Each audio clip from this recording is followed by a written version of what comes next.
Everyone, this is Jane with Barlow Herbal, and happy Sunday, June 25th of 2023, the last Sunday in June before we hit the middle of the year. I hope you're having a beautiful summer so far, and I love this time of year because the days are long and there's so much to do outside, and just the beauty of Mother Nature just overwhelms me this time of year. I got up early and hiked yesterday. I hiked with a friend earlier in the week. And the plan again is to hike with my son Brian as soon as I'm done doing this video. So I hope you're taking advantage of the beautiful weather no matter where you are. Now I have a great message for you today. This is based on a video that was done by John Nolan on the Inspired channel. Now this is a channel that I've been tuning into for the last probably 2 or 3 years. I tune in for inspiration, information. I love what he puts out, and in my opinion, it really lives up to its name of Inspired. So I found a video that I watched earlier this week that he put out about a month ago, and it's basically the 9 traits of the spiritual warrior. And I believe that we are in a time where we are all spiritual warriors. Now, you might not realize it, or maybe you know people who aren't really aware that there's something really big going on. They probably feel that something is a little off or a lot off, but they maybe just can't put their finger on it. So this really resonated with me because I feel like I've kind of lived in a place of awareness my whole life. I was raised with parents who instilled that in us, and along with a bunch of healthy skepticism on the systems that are in place. And it's not that you shouldn't trust things or trust these, but there needs to be a healthy skepticism because it has always served me very, very well. So I'm going to go through some of the words on here. I'm going to read directly from what he put on there. So please know that this is from John Nolan, and then I'm going to put my own spin on some of these. These are all so perfect. This video resonated with me, and I'll put a link to that original video too, so you can go back and watch it if you like. So the very first trait on here of a spiritual warrior, and to me this is perfect that it's number 1, is awareness.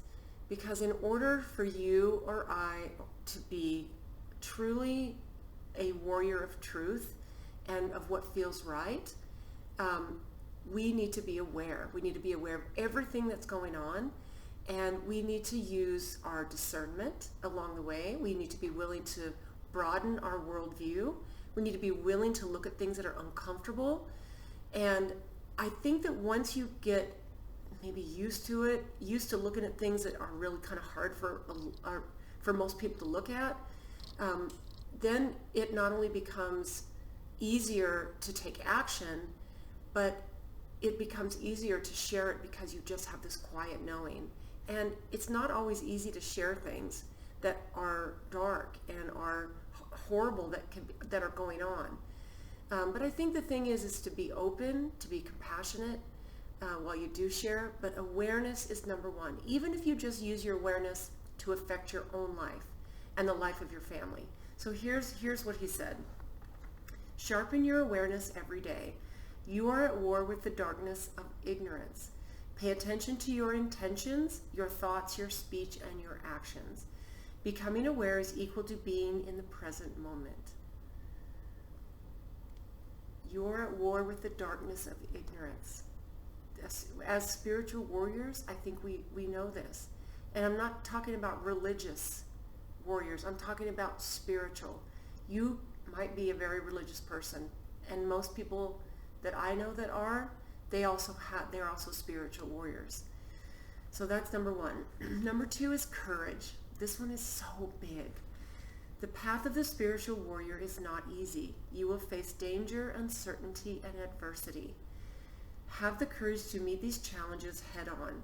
The easiest path is the path of ignorance. The things you don't know don't bother you. Oh, holy cow, right? What you don't know, you don't know. It's not going to bother you. But the things you do know might, once you know, be inspired to take action.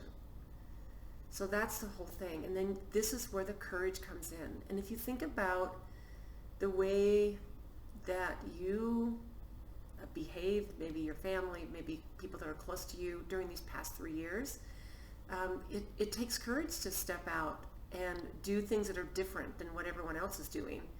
And not only that, it takes courage to say that maybe I was wrong. Maybe I had one perspective, and then I found out new truths.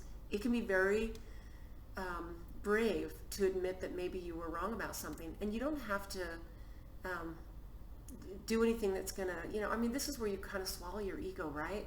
Where you get to say, I see new information here, and I was wrong. And I think that is one really hard thing for basically almost all human beings to do, is to say maybe we were wrong. And then be willing to look at information and be willing to look at someone else's worldview. I think this is really, really critically important. And the more you're brave, the more you use your courage, the more you use that muscle, the easier and easier it gets, because you become so much stronger. That courageous, brave muscle becomes so strong, and it becomes easy. I mean, look at the people that are out there spreading truth and doing these things that take bravery. They keep doing them over and over and over, and their position and platform keeps getting bigger. So be courageous. So number 3 is discipline. This one I love. You must control your impulses, desires, and emotions. Show up every day, especially when it's uncomfortable. There is no substitute for discipline.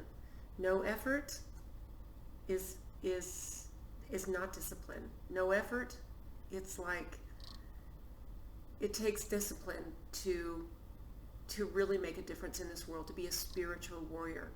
When I was thinking about this one, I equate it to when I've been bringing this up a lot, I know. As far as having my knee, I had this big knee surgery 10 months ago. And I think about the discipline that it took to go through the rehab and build up my strength as everything was, repairing and regenerating and growing. It was honestly one of the most painful things I've ever been through. And I said to a couple of people, mostly people close to me, like my siblings, a couple of my sisters, I would have 5 babies before I did this again. I'm super happy that I did it. But it was a very, very painful experience, the rehab part of it and the healing part of it. And it takes discipline to do things that are hard. And the payoff is so big. You always hear these stories of people who lost like 100 pounds or 50 pounds, or they did some major thing physically, and how hard it was, and the discipline that it took. And every single person that you talk to, or maybe you saw this inspiring story on, that did this incredible feat of maybe losing a bunch of weight or accomplishing something big like an Ironman or a marathon or something like that, it's always beyond worth it.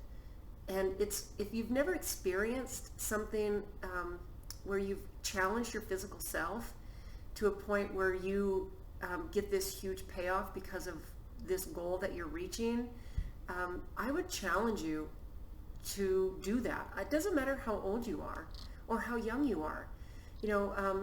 I was talking with Glenna yesterday, and she was telling me about this woman, 70 years old, who started doing CrossFit at 70. And it kind of showed her journey in this little short clip. And talk about inspiring. Now, she probably had a certain level of physical fitness. She probably had been a physically active person most of her life. I don't know. I didn't watch it. But to me, this is what it takes in today's world, is the discipline to do the hard things. And I'm not talking necessarily about the physical part. It does help if you're going to be a spiritual warrior or a warrior of any type, if you're physically fit, if you take care of this physical body. And this is why, honestly, I think I harp on this so much. It's because this is your vessel. This is your temple. This is your vehicle. This is what takes you into this world to be aware, to be brave, to have discipline. This is your vehicle. And just like none of us would pour sugar into our gas tank, the things that we put into this physical body and expect it to perform for us and be spiritual warriors, it's kind of crazy, right? When you think about it that way. I have most of the people in my life who have dogs feed their dogs a really pristine diet. Brian, Glenna, Michelle, my son Scott, who's married to Glenna, they all have dogs, and they feed them raw. And these dogs are so healthy. They have longevity, and they're so healthy because they're eating a diet that was designed for them. In fact, many people, if you have a pet, you know that chocolate can be fatal for a dog. So we feed our animals sometimes, not everyone, but we feed our animals and take better care of our vehicles, our cars, than we do this physical body. And if you were to swap your mindset and really think about what you ingest, this is a good place to have discipline. And it doesn't have to be painful. I think what happens is we think we'll clean up our diet later, we think we'll exercise later, we think we'll release our stress later, we'll work on our sleep habits later. We want to enjoy eating bad food in the moment when it's all there. But what we're actually doing is we're building this long compound effect of a slow, painful death, slow, painful life. And I know that sounds really maybe super negative, and I don't mean it that way. But what I would encourage you to do is take a look at exactly what it is that you're doing when you're taking care of your body, and the discipline it takes to take care of this vessel so that you can go out and be the type of spiritual warrior that you know you can be. I mean, it's really that simple, right? Simple to say, not necessarily simple to do. I totally get it. Okay, number 4, relentlessness. I love this one. Be relentless with false beliefs. Be relentless with false beliefs, ego delusions, and excuses. So let me finish reading that. Self-importance is the enemy of enlightenment. You must kill the enemy. You must kill this enemy with 1,000 cuts. So be relentless with false beliefs, ego delusions, and excuses. Be relentless in your pursuit of this. Self-importance is the enemy of enlightenment. I would say I've always been on a path of enlightenment. These last 3+ years now, this is heightened because my awareness has expanded into so many things that are going on that maybe I knew about, but I never really knew about. And to say I felt the shifts of energy and the shifts in consciousness and the shifts in the systems of this planet is a massive understatement, because I have felt them to my very bones. I feel them in my gut every single day.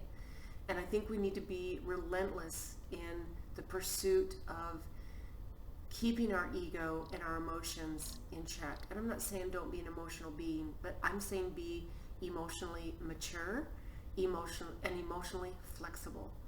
We need to be willing to say, maybe I was wrong, like I said earlier.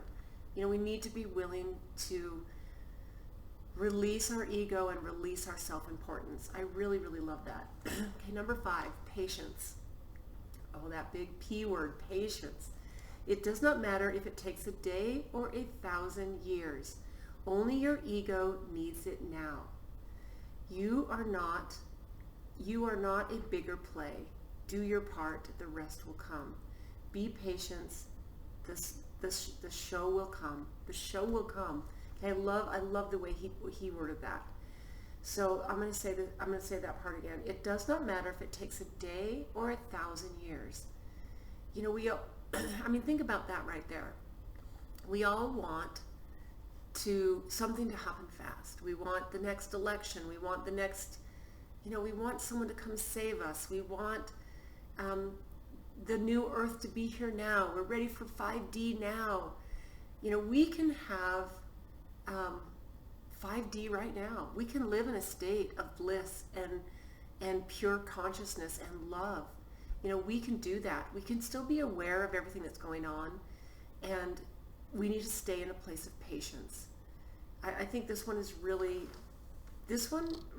beautiful. We need to enjoy the journey along the way and stay patient. Only your ego needs it now. Only your ego needs it now. So let's be a part of the long game, right? Let's do this for the long game. Number 6, gentleness. Be strong enough to remain gentle. Water can come in big waves or gentle drops. You must be like water. Always stay in touch with your heart's true kindness and soft nature. Gentleness is a state of allowing. Remember your humanness. Remember to be gentle. Be gentle. And sometimes that might mean turning inward, look in the mirror and be gentle with yourself. We can be so hard on ourselves.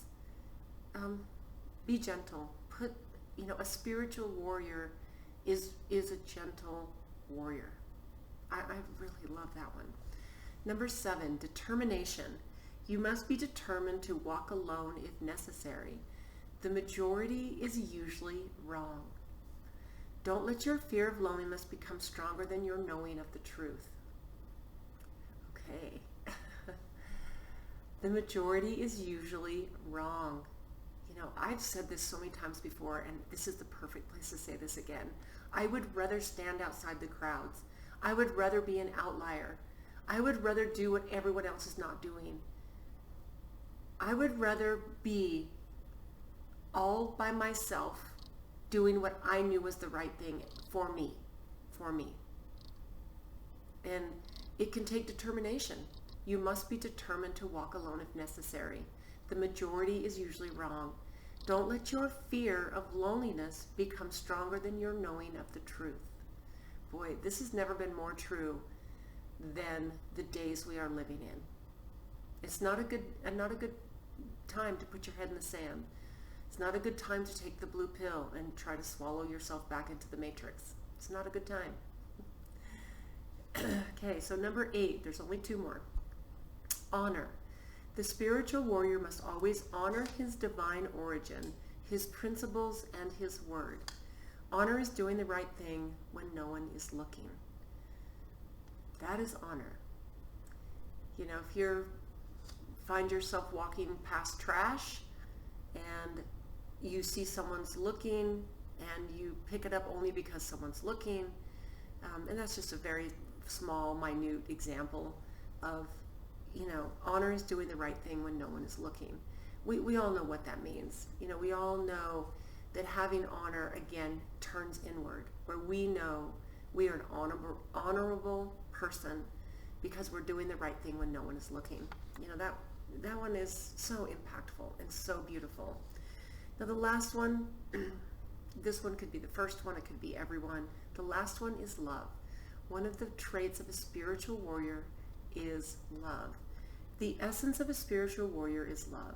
Every thought and every action must be rooted in love. Since you shine your love into the darkness of ignorance and transmute it, it boils down to only 2 emotions. Being a spiritual warrior is either love or fear. That's it. Always act from a place of love. Show up for your journey every single day. To me, this was a beautiful video for me and words for me to reflect on this week.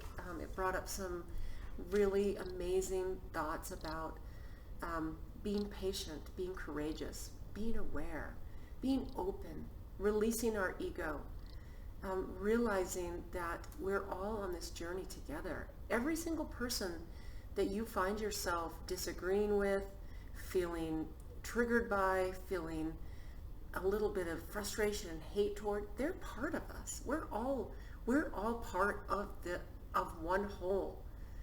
And I think it's more important now than ever that we all realize that. And it's going to take the brave who understand this to step out and just show compassionate love. And I'm not saying be pushed around. I'm not saying do something you don't want to do because it's going to make someone that you disagree with happy. Those are not the things I'm talking about.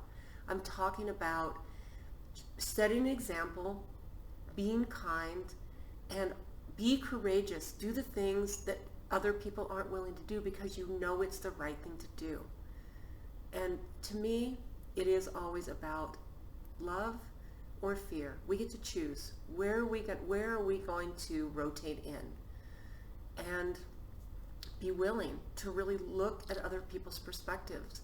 And what I've really found is when I am sitting in a group of people, whether that's family members, close friends, a group setting where I don't know everybody, but there's a conversation going on that I don't agree with what they're saying because I have other information that I think better would enlighten them more. It used to kind of trigger me. I would either get up and leave because I didn't want to make a scene. I would jump in, or I would insert myself, and I would say my opinions on it. But it was always a little bit aggressive.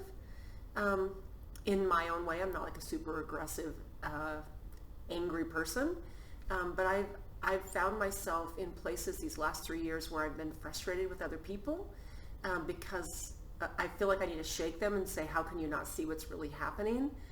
And what I've really learned is I've got a couple of statements. First, I'll stay in a place of calmness and peace because that always serves me better. And then I might say something like, oh, well, my perspective is a little different. You might want to do some further research.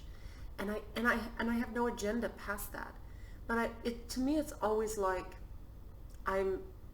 if I can say it in calmness and clarity, in a place of surety, and if someone's ready and willing, because you can never force your views on other people. You can simply be calm. You can share information if they're open. Not everyone's going to be open. Everyone's path is different, and that is where it gets frustrating, right? So we get to stay in this place of unconditional love, even if it means putting that to ourselves. Unconditional love for ourselves. A place where we can say, you know what, this is my path. I'm going to affect as many people as I can, and then we go forward with patience and determination and courage and awareness, all of these things. So I think that is probably the perfect place to leave it. And I'd love to hear what you guys think of this. and maybe what you've been doing. What have you been doing to spread the message from an awareness that you maybe didn't have 3 years ago? I know this has been, it still is a great awakening happening. There's still a lot of people who have a very set worldview, and it can be tough, but it can also be a really amazing place of growth for each of us individually, where we get to release our ego and release our thoughts of self-importance. We're all perfect children of God, every one of us. Every person you come in contact with. It doesn't matter what they're doing or what they've done, or even people who are doing horrific things. I'm not condoning any of that stuff on any level. But the majority of people on this planet are kind, compassionate, and very good people. So start talking to people in the grocery stores. Start, reaching out to people who, is a stranger to you. Whenever I hike, I'm always friendly. I'm always, I don't stop and talk with most people. I do with some, but most of the time I'm just, it's me first saying, hi, how are you? Have a great day. And that needs to come back. We need to reconnect with our fellow beings, and you also don't know who is also a spiritual warrior on the same path as you. That's where it makes, sometimes I'm hiking and I wish I had some way of saying, hey, are you part of my tribe? It's interesting, right? Because you never know. Anyway, I hope you have a beautiful, beautiful Sunday, or whatever day you're watching this. Subscribe if you haven't. Hit the thumbs up. Share if you feel so inclined. It's a beautiful day to be alive, and I am so grateful to be here. And I hope you have a great day. Talk to you soon.